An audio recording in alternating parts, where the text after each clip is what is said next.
so I started asking questions. I started asking some people how they cold showered.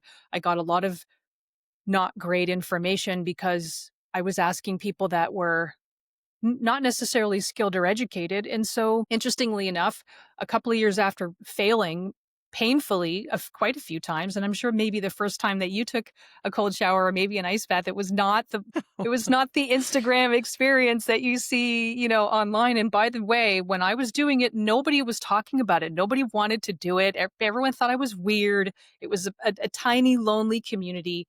And I went to a talk and I was listening to someone who was a former drug dealer that got shot like 7 times, and he had Wow. nerve damage in his arm. And he went to it was either Poland or Spain, or he ended up hanging out with Wim Hof and one of my future teachers, Brandon Powell, who's a Brazilian jiu-jitsu instructor, and that helped the pain in his nerve damage arm. It helped modulate the pain. And so he was doing this talk, and I was there, and we were breathing, and I just thought, okay, that's kind of weird. I don't even know what this breathing thing is. And then I saw the Vice documentary that he had talked about, and I thought, oh, there's a technique. Oh, there's a person. Oh, there's science. Oh, okay. And then when I read the science, the 2014 endotoxin study, that was it for me because of my physiology background. I just thought, this could be huge. And so 7 years later, we see that it's starting to travel around the world. Of course, there have been many ancient cultures and civilizations that have been practicing this for thousands and thousands of years. But in our culture, in the North American culture, it's fell out of favor because we ended up being able to create heat and hot water. And we're all coming back to it now because we're realizing that it's doing more things. And now because we can test the blood and look inside the body and measure it with technology now we can see why it's so great. There's so many places I want to go because I get Right. so excited about this. Me too. First and foremost, what does the science say and what do you teach are the benefits of cold exposure? Hmm. I'll start with physiologically first, and I'm going to make it really simple because when someone asks me a question like that, I can think of 5 different things I want to say because I get so excited about it. But I want to keep it really simple for today. Physiologically, cold water is a vasoconstrictor. So when we look at what's going on in the health world, we can see right now that 19 million people don't make it to next year because of cardiovascular illness. Cold Mhm. water is like weights for your veins. You have muscle fibers in all your veins, your arteries, and your capillaries. So we have cardiac tissue, which is why we do cardio. We have skeletal muscle tissue, which is why we lift weights. And we have something called smooth muscle tissue, which is what the cold water acts on very, very well, very, very efficiently. So cold water is one of the most efficient, most easy ways to get all those muscle fibers exercised, and we want vascular elasticity. Like we want this kind of supple vascular system so that our body can respond well to external changes and internal changes. So physiologically, that's one of the most important reasons. Mentally, when we learn how to change our relationship with the outside world, namely cold water, which is a stressor, or you could call it pain. I don't like calling it pain. Like calling it a loud feeling because that's what it feels like. Cold water can Yeah, it's feel very really true. very loud. And that way we don't have to label it to be as anything negative because I consider ice baths kind of like an icy roller coaster. Like it's exciting, it's a little bit scary, and it's over really fast. So when we voluntarily go to these stressful moments, we don't have to wait to understand how to manage stress. We voluntarily go to something that's a little bit friction based so that we can explore how we feel about what we're experiencing, and then we can learn new skills or find the skills that we already have so that we can manage it with some self-love, some self-regard, and we can use it to build more resilience and strength because life is very unpredictable, and this is one of those things that we can use to help modulate fear.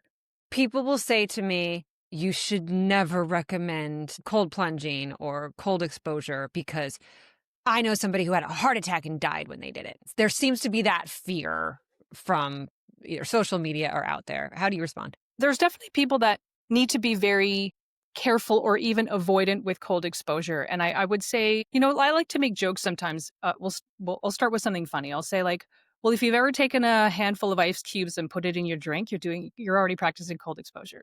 Yeah. You actually are. That's fine. But when we take it to an actual full body ice bath, then there has to be a specific level of fitness to be able to put your body under that amount of very short, extreme stress. No one's saying that it's not stressful. It's very, very stressful in the body. It's like doing hill sprints, right? It's like doing Yeah. very, very, very extreme work. And in short amounts for healthy people that are screened for exercise, because I look at ice baths with the same categories, many of them as exercise, As do I. then it's fine. Cold showers, again, even more people can do those things because you're not going to those extremes. But if someone just wants to take a 15, well, we'll do the conversion because we're talking about metric. But if you want to do a 15 Celsius cold shower, there's even more opportunity to do that. And what we're really looking for is we're looking to excite our body and also challenge it in a way that is gentle enough so that we can then move the needle like really gently and really slowly. So, sure, there's going to be people that have heart issues that will never do this. Maybe they can do walking, maybe they can do other things that work those systems in a similar way. But I would never say that anything would be great for everybody. Even some people are allergic to garlic. So we have to be Yeah. mindful of what those limitations are and then work with what we have so that we can create more self love and more strength in the ways that work for us the best. Every body is different. Yeah. Everybody is bio-individual, and Mhm. you have to do the research, and you have to play with what works for you. And I do believe, though, that it can be very beneficial to have temperature dysregulation. We're in a society where we're always at the same temperature, and we know that our bodies need to be challenged in both hot and cold, and we're not doing that these days. I agree. I think because we have the systems in our body that are meant to experience all these temperatures, we're meant to run, we're meant to move in all directions, we're meant to, most of us, sleep when the sun goes down, we're meant to eat in specific ways, either geographically or culturally. I think the fact that we look at cold as if it's wrong or bad is sort of, we're just missing a piece that, nature exists. And if we put too many barriers in between us and nature, then we're missing out on a lot of innate beauty and innate power. How do you recommend people start? Okay, so I love that question. I think it depends on who I'm talking to. So if it's a 6-year-old, because sometimes they love cold showers too, I would say, well, we want to use that with adult supervision always. Always have your, primary caregiver around the whole time, unless it's a sprinkler, because that's what I did when I was younger. We would just turn the sprinkler on in the summertime and run around. And that's cold exposure too, because those tap water can be quite bracing in the summertime. We want to use it for anyone under the age of 18 as play. We don't want to be creating a specific time requirement or a mandatory temperature requirement. And then I would say to the next person outside of children, I would say, well, what's your goal? So we can talk about your goals if we want to, but I think the more information someone gives me, the more accurate of a program or an explanation that I can give somebody, because an athlete would be different than an Right, everyday person. exactly. So it's changed for me over time. It started with this interest in HRV, in helping my HRV, which Right. is heart rate variability.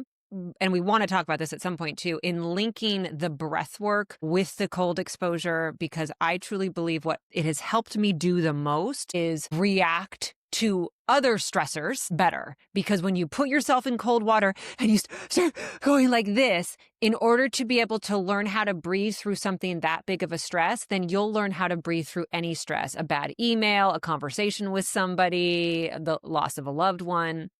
So it started like that for me. Then it went to, and then I started liking it, which I'm you, Marie. I despise the cold. I despise cold weather. I should be on a beach on an island 24/7, but something about cold exposure just gets to me. I like it. I like the feeling of peace and calm and clarity after that initial. Then I had endometriosis unknowingly. I had cysts, and I started researching it and using it for inflammation and for pain relief for those cysts. Since endometriosis is gone, I'm doing great, but I continue to use it also for inflammation, for sleep, all of these things.